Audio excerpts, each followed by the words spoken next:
15 January 2025 muri yeZimbabwe ndadzoka zvekare nema-updates manyama andinogara ndakakubatirai panapa. Zvinhu zviri kuitika muZimbabwe yatoo dzimwe nyaya dzekuti dzinototyisawo futi. So kana uchinge watoona ndatoya kudai so uchiziva kuti unodedzera kuti pasi neZANU-PF. Tanga nekulaika this video right now kuitira kuti ZANU-PF yacho iboyikane. Nhasi ndauya ndine nyaya panapa yandinoda kuti ndikuzivisei kuti President Emmerson Mnangagwa ari kureplace VP Chiwenga naOpa Muchinguri patrip yekuenda kunomiririra president kuMozambique kuinauguration yaDaniel Chapo. Zvakamboitika futi zvinhu izvozvi zvakasike kutanga, zvakamboitika futi pavaenda paitwa inauguration yekuGhana vakareplace futi VP Chiwenga naOpa Muchinguri. But VP Chiwenga vakadzoka munyika, pekutanga excuse yavo yanga iri yekuti zvoni VP Chiwenga wacho hapo vari out vari kuleave, but takazoona zvinhu zvakadzoka vachitoenda kune a certain funeral kwavanzi vanga vari. And I was like, okay, now the man is back.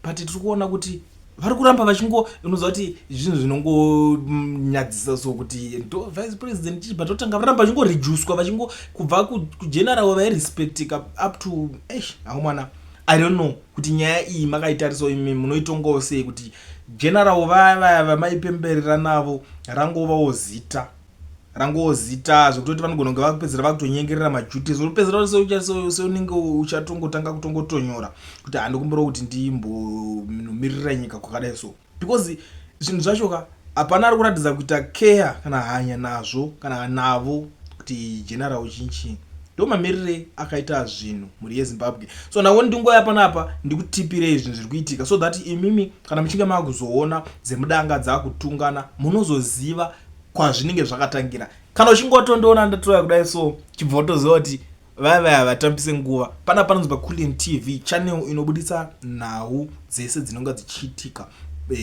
non-stop. Saka zvakakosha kana uchinge wasvika panapa iri first time yako kuti ungojoina this family, ungosubscribe towanda pano toramba tichipanana nhau dzese dzinenge chiitika. Zviri zvanhasi ndine audio ndoda kuti musare muchinzwa ndinoziva kuti vanhu vakawanda vanenge vane maopinions avo. Nhamba dzichasara pascreen ndo basa radzo, unokwanisawo kusenda yako audio uchitaurawo maonero nemafungiro ako. But kana uchinge uri comment section ukungokomenda, comment section yakavhurwa, ngatisangane mucomment section macho muchikomenda muchindiudzawo mafungiro enyu. Okay, apa ndauti andakamirira ushu ndongomuti hanzvazika because ndekumaraini kwangu Opa Muchinguri. Opa tete chisiyana nezvauri kuita. Ndini Mr. D, ndiri hanzvadzi yako ini uri pamusoro apa takuenda kusonzo indobva paManjika Bridge ndopandadonhera ndobva ndadai ndakuenda kwaMudenda, asi ndakupa warning iwo hanzvadzi yangu kuti zvauri kuita izvi chisiyana nazvo.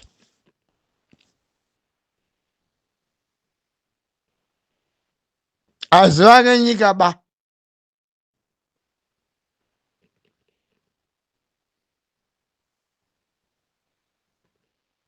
ndati hazvivake nyika ba, whether ndanga ndiri kuhondo kana kuti handisiri kuhondo, but ndongoda chokwadi. Mr. D, ndobva paManjika Bridge handi iwe hanzvadzi yangu siyana nazvo zvauri kuita zvo, iti mate pasi. Ndakutaura semwana mai vangu ndakuti nguva yakwana iwe Opa Muchinguri chiti kana uri munhu akangwara, uri munhu akazozwa naMwari, chibva wazvisiya. Zvinane kutotera shiri yanoti kwaenda mhepo yoenda, ndo zvauri. Tasa kumabvazuva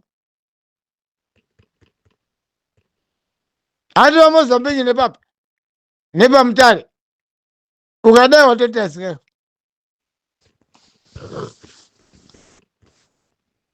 Marika hakuna munhu asingadi mari,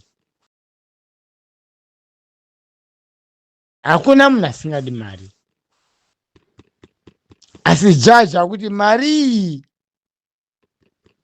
yakananga zvipi ende inoda zvipi. Mari yakanaka asi inoparadza. kochisimudza dzoro zvenero zigasho rako remuhuro zisikavha rowindi zvekumozambiki. Andi ndionozviita mukuru wesadhiki chindazve ende ndiwo akakonzera noisi kumozambiki. Iye zvino unoti hausi kuinda kumozambiki unosvodei? Enda anogadzirisawo mabasa ako awakaita ikoko. Mudhara asinganyari, tsinga dzakangotara-tara dzoro rose. Uri munhu rudzi usinganyariwe. Shaya dzine makona sedzedhongi. Indi akakokondogadzirisa nyaya dzako. Wakakonzera kuti vanhu vafe kumozambiki. Iye zvino uri bhizi kushungurudza munhu kuti kwanzi iwewe ndiwe wakakonzeresa nyaya yekumozambiki kuti kuite noise. Chii chaangakonzeresa? Anotaura kuti vanhu vekumozambiki vakamirira muzimbabweni kuti ave ava influence kuti kwaitai noise. Zvimwe zvinhu zvoda kufunga. Wakauraya Tsvangirai makamupa poison. Mukadzi wake mukatsvaka track driver kuti ava crash. Hamunyari vanhu imumandi kuti makaita sei. Vana duri chaiche makauraya vanhu vakawandisa. But nanhasi uchingoramba uripo kadai unongomisa maziso akatsvuka sorukovo. Inda kumozambiki undogadzirisa nyaya dzako. Kwete kuti taurira dhoti yaunogara uchingotaura kuti pano. Zvino unotya kuti chiwenga unosara akati akuu munyika. Uri zisaga romunhu. Uhure ndo hunokunetsa Mnangagwa. Une vana vangani munyika iyo? Nyaya ye2030 ndinonzwa ndichinyara nekushushikana. Constitution yakanyorwa panyuwani kuitira kuti zvaiitika panguva yaRobert Mugabe zvisaitikazve. Asi just 10 years later zvadzoka futi. Kana kunyara shuwa hatinyari takaita sei. It's a shame. It's a shame chai. Vangataura zvavo tikritisizei tichidi ruling party ichingovepo ichidi ane simba racho iroro kana kuti muromo wacho wekutaura ndiani?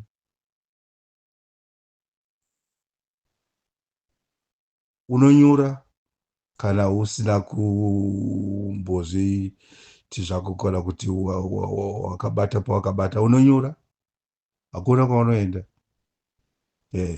Vanotoreva zvavo vavo kuti munenge muchikritisiza zvebhaisi, asi hapana criticism inenge iripo. Chingove chinhu chimwe chete. Chavamwe wakauya wakadestroya CCC. Chikadii. Hazvina zvazvinotire Chamisa wakazodai, Chamisa ari wiki chichi. Hapana. Chamisa angakuzoita sei? What can Chamisa do? Chamisa has tried. What he meant by kuti musangano wapindwa naPongwe, he meant it. You can see it for yourselves. Hapana siri kuzviona. Kubvira kumulawayo vana Ken Nkala ichiri First Republic vakaenda. Vana Fletcher Dulini Ncube vakaenda. Nemosha yemusangano iwoyu. Musangano. Taiveko kumusangano. Asi takakanda mafumo pasi. Kana uri munhu ane dzinodhonza, unongoona kuti hapana chatiri kuita. Unonyara wega unongosiya. It's a shame of Zimbabweans. Let's not allow this. But ndioni because makotsi chinyi zvese zvakatorwa nezano. Kwatiri kuenda hameno irima, asi hatifanira kuti tirasembereko nekufirwa. Ndo mashoko angu.